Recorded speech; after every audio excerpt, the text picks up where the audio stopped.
Assalamualaikum warahmatullahi wabarakatuh.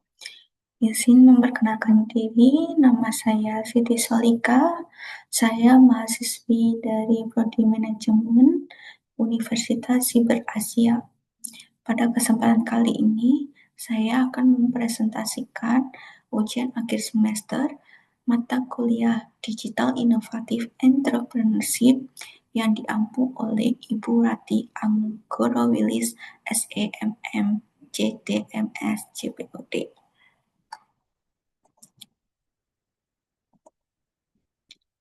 Nah, yang pertama yaitu pengertian bisnis digital.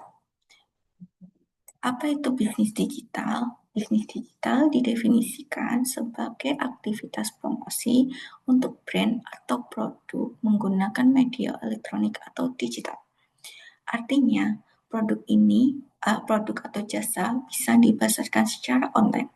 Terus interaksi dengan pelanggan terjadi melalui platform digital.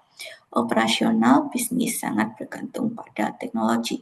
Jadi contohnya ini yaitu seperti e-commerce.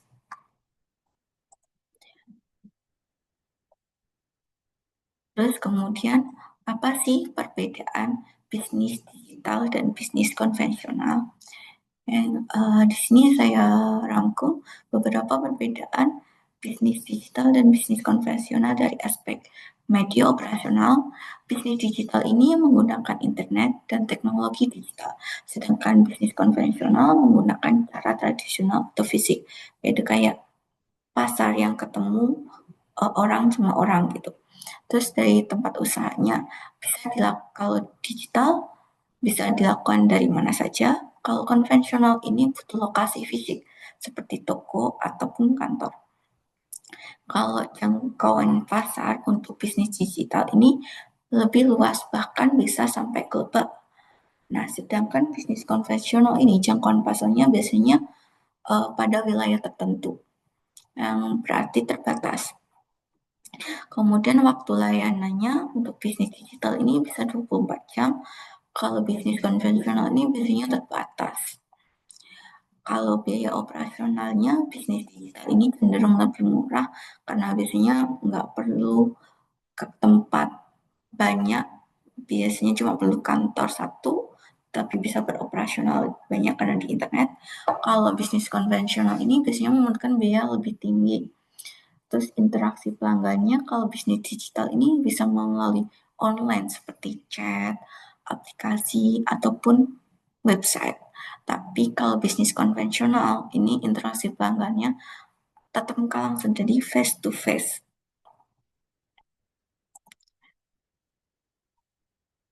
Terus selanjutnya jenis-jenis bisnis digital. Itu yang pertama ada versi digital dari bisnis non-digital. Nah, ini maksudnya gimana? Ini maksudnya itu bisnis konvensional yang dipindahkan ke platform digital, tapi model utamanya tetap sama. Jadi bisnisnya ini tidak berubah, hanya saja cara penyampaiannya yang digital. Ciri-ciri utamanya itu seperti produk atau jasa sama seperti offline. Kanal distribusi berubah jadi online yang bertujuan memperluas pasar atau efisiensi. Ini contohnya mobile banking atau penjualan e-book.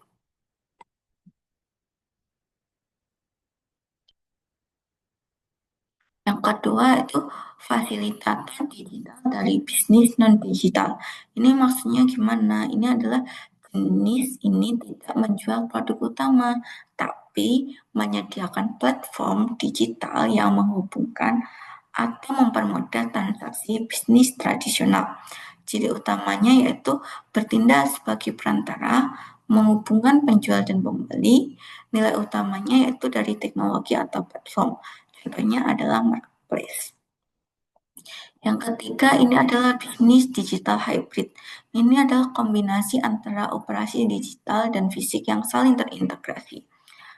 Utamanya biasanya menggabungkan online dan offline, pengalaman pelanggan lintas kanal, teknologi digital mendukung operasi fisik. Contohnya Shopee Food, pick up. Itu bisa pesan di online kan, kemudian nanti kita datang ke toko tinggal ngambil. Jadi kayak pembayarannya kita juga di online gitu. Atau kalau nggak biasanya kayak di Indogrosir, di iKios tuh kita ngambil barang, kita ngambil sendiri gitu kan, bayar sendiri. Terus selanjutnya yaitu perbedaan bisnis, perbedaan jenis-jenis bisnis digital. Ini ada beberapa jenis, tadi kan ada versi digital, dari non-digital, fasilitator digital, dan hybrid. Nah, untuk fokusnya yang pertama, versi digital ini berfokus untuk memindahkan bisnis lama ke online. Sedangkan peran digitalnya itu kanal distribusi. Sedangkan jenis fasilitator digitalnya fokusnya itu menghubungkan pihak lain. Nah, peran digitalnya itu platform perantara. Untuk hybrid, ini fokus utamanya yaitu integrasi online dan offline. Peran digitalnya itu bagian inti model bisnis.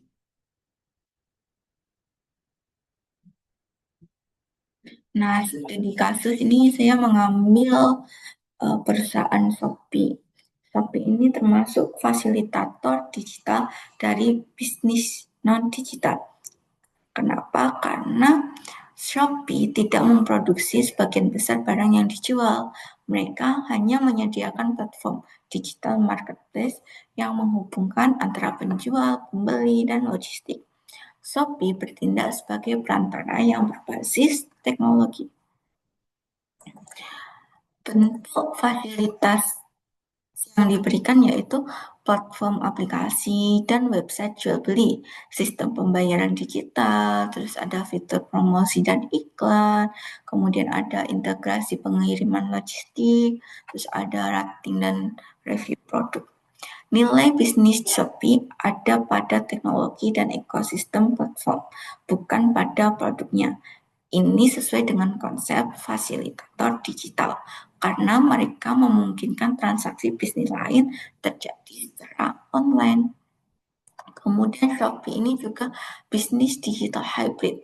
Karena selain sebagai platform digital, Shopee juga memiliki unsur hybrid karena menggabungkan digital dan aktivitas fisik. Contoh integrasi digital fisik yaitu pengiriman barang fisik melalui kurir atau logistik, gudang dan pusat distribusi. Kemudian ada program Shopee Express yang kita bisa ngantar barang gitu kan, bisa nyuruh aku mau ngantar ini ke kamu, pesan pakai Shopee Express gitu. Kolaborasi dengan toko offline dan brand resmi kayak adanya Shopee Mall gitu kan. Shopee juga mencerminkan model hybrid karena digital dan fisik saling terintegrasi dalam operasionalnya. Nah, untuk yang jenis versi digital dari bisnis non digital ini kayaknya Shopee tidak masuk kategori versi ini ya, karena bisnis Shopee tidak masuk kategori ini karena Shopee sejak awal itu sebagai platform digital, bukan transformasi dari toko offline tradisional. Jadi kategori ini mungkin kurang tepat ya untuk jenis bisnis Shopee. Nah, selanjutnya keunggulan bisnis digital. Keunggulannya itu pasar tanpa batas, yaitu sebagai marketplace digital, Shopee memungkinkan transaksi terjadi tanpa keterbatasan geografis seperti toko fisik. Keunggulan yang terlihat yaitu penjual dapat menjangkau pelanggan lintas kota bahkan negara. Kemudian operasi berlangsung 24/7. Ini tidak terikat waktu buka toko ya, yang biasanya cuma mau beroperasi sampai jam 10 malam gitu. Akses melalui smartphone sehingga pengguna sangat luas. Karena hampir semua orang sekarang mempunyai handphone ya. Handphonenya udah kebanyakan menggunakan smartphone. Terus kemudian mendukung perdagangan lintas negara, cross border e-commerce. Nah, dampak bagi perusahaannya apa? Basis pengguna sangat besar, skalabilitas tinggi, karena mudah memperluas pasar tanpa membuka toko fisik yang memerlukan biaya sewa misalnya. Terus efisiensi biaya ekspansi dibanding retail konvensional. Terus potensi penghasilan. Nah, di model platform digital memberi Shopee banyak sumber pendapatan, bukan hanya satu. Nah, keunggulannya yaitu pendapatan dapat bertumbuh seiring bertambahnya pengguna. Tidak perlu memproduksi barang sendiri. Efek jaringan atau network effect. Ini lebih banyak penjual, maka lebih banyak pembeli. Lebih banyak pembeli sehingga platform makin bernilai. Sumber potensi penghasilannya yaitu komisi dari transaksi penjualan, biaya layanan logistik, iklan dari penjualan, atau layanan tambahan seperti promosi atau fitur premium. Nah, pemanfaatan teknologi digital. Teknologi merupakan inti operasi Shopee. Bentuk pemanfaatan teknologi ini menggunakan algoritma rekomendasi produk, analitik data perilaku pengguna, sistem pembayaran digital terintegrasi, pelacakan pengiriman real-time, infrastruktur aktivitas web. Nah, keunggulannya yaitu pengalaman pengguna lebih personal, proses transaksi cepat dan efisien, pengambilan keputusan berbasis data, otomatisasi operasional skala besar. Nah, transformasi digital ini adalah proses memanfaatkan teknologi untuk mengubah cara bisnis operasi yang beroperasi dan menciptakan nilai baru. Nah, digitalisasi perdagangan tradisional ini mengubah proses jual beli konvensional menjadi marketplace online, UMKM dan toko fisik dapat berjualan tanpa membuka cabang, mengurangi hambatan masuk ke pasar digital gitu. Dampaknya yaitu memperluas ekosistem perdagangan digital. Selanjutnya itu integrasi ekosistem digital seperti sistem pembayaran digital terintegrasi, integrasi layanan logistik, dan fitur komunikasi penjualan pembeli real time. Dampaknya apa? Dampaknya pengalaman transaksi menjadi lebih cepat dan praktis. Pemanfaatan data dan teknologi. Ini analitik perilaku pengguna, rekomendasi produk berbasis algoritma, personalisasi promosi. Dampaknya yaitu meningkatkan efisiensi pemasaran dan kepuasan pengguna. Inovasi model interaksi digital, yaitu seperti live shopping atau live streaming, gamifikasi seperti voucher, koin, event, promo, aplikasi mobile sebagai kanal utama. Dampaknya yaitu meningkatkan engagement pengguna. Nah, usulan pengembangan bisnis digital ke depan yaitu seperti pemanfaatan AI yang lebih maju.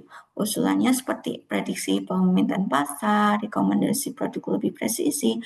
Manfaatnya yaitu seperti efisiensi operasional, pengalaman pengguna lebih personal. Terus yang kedua, penguatan teknologi logistik pintar. Ini usulannya itu otomatisasi gudang, optimasi rute pengiriman berbasis data. Manfaatnya yaitu pengiriman lebih cepat, biaya operasional lebih menurun. Terus ada pengembangan pengalaman belanja imersif. Ini usulannya seperti teknologi AR atau VR untuk mencoba produk virtual, visualisasi produk 3D. Manfaatnya mengurangi ketidakpastian pembeli online, meningkatkan konversi penjualan.